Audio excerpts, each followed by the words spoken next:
रात के करीब 12 बज चुके थे। सब सो रहे थे, लेकिन नोबिता की आंखों में नींद नहीं थी। बाहर तेज हवा चल रही थी और खिड़की से सू की आवाज आ रही थी। अचानक उसे लगा कि कोई उसके कमरे में चल रहा है। डोरेमोन?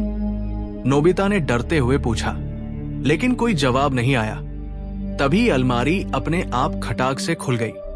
अंदर डोरेमोन बैठा था, लेकिन उसका चेहरा अजीब सा लग रहा था।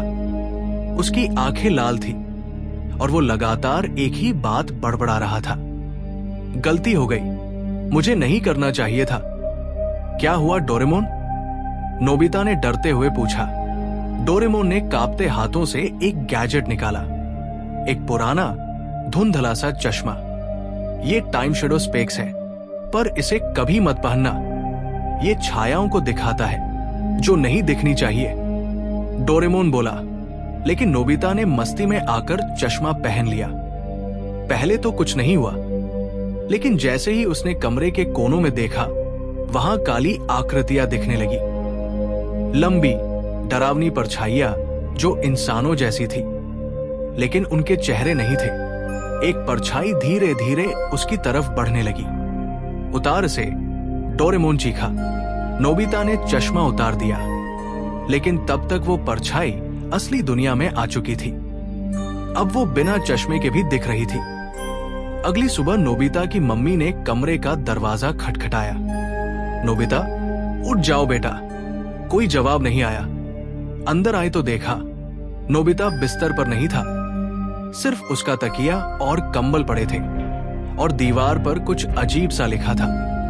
किसी ने उंगलियों से खून में लिखा था। उसे वो ले गई। मम्मी चिल्लाई। उसी वक्त डोरेमोन ने अलमारी से बाहर झांका। अब वो वैसा डोरेमोन नहीं था।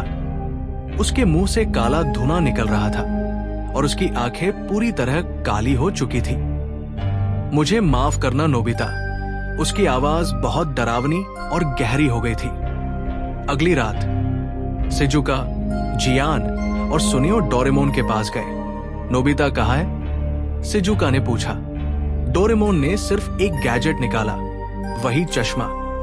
अगर उसे देखना है, इसे पहन लो। सबने मना किया, लेकिन जियान ने मजाक उड़ाते हुए चश्मा पहन लिया। उसकी चीख पूरे घर में गूंज गई। वो दीवार में है।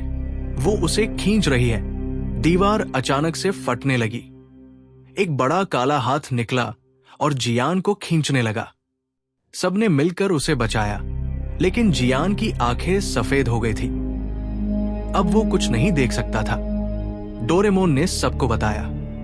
ये गैजेट मैंने गलती से 666 साल पुराने एक खौफनाक टाइम जोन से निकाला था। वहां परछाइयां असली होती है।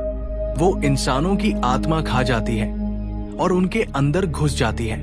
अब तक नोबिता उस दूसरी दुनिया में फंसा हुआ था। वहां सिर्फ अंधेरा था, परछाइयां थी और डर। उसकी आवाज अब सुनाई देती है जब रात 12 बजे कोई उसके कमरे में जाता है। अंतिम दृश्य, एक नई सुबह। सब नॉर्मल लगता है। सिजुका अपने स्कूल बैग में कुछ रख रही है जब उसे एक पुराना चश्मा मिलता है। वो वही टाइम शैडो स्पेक्स है।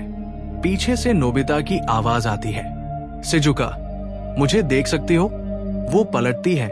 नोबिता खड़ा है, लेकिन उसकी आंखें अब भी लाल है। डोरेमोन अलमारी में छिपकर रो रहा है। अब बहुत देर हो चुकी है।